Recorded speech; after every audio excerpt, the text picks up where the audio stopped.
Are you good at working through things? Do you have good communication skills? Can you influence in the right way with those that will hear it and connect with them? If not, you may have a hole in your leadership. What do I mean by communication? Well, there's a few things. One thing to really pay attention to is we have one mouth and we have two ears. That means we need to develop the ability to hear more than we speak.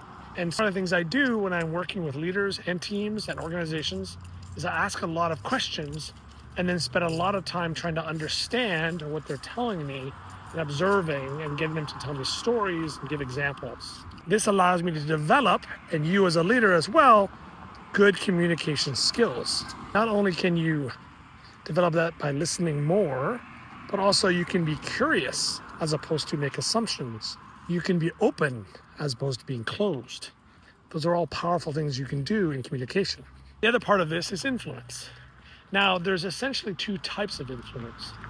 One is positional, meaning I have a particular role or position or spot in an organization, and because of that, I get influence. I've been given it because of my job description.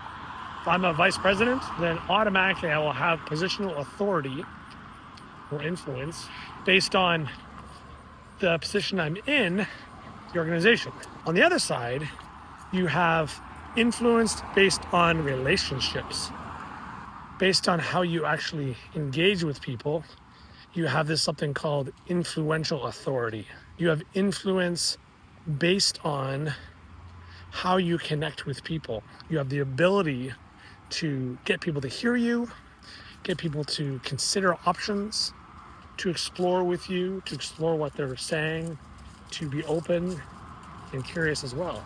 If you don't have these two things, you will likely have a hole in your leadership, in your approach, and how effective you can be.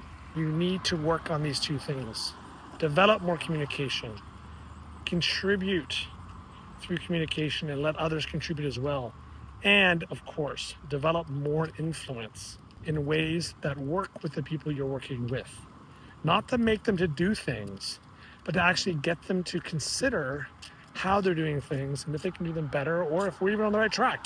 The more people you can connect with, communicate well, and influence in safe, kind, supportive environments, the better for you and the better for them. You got this.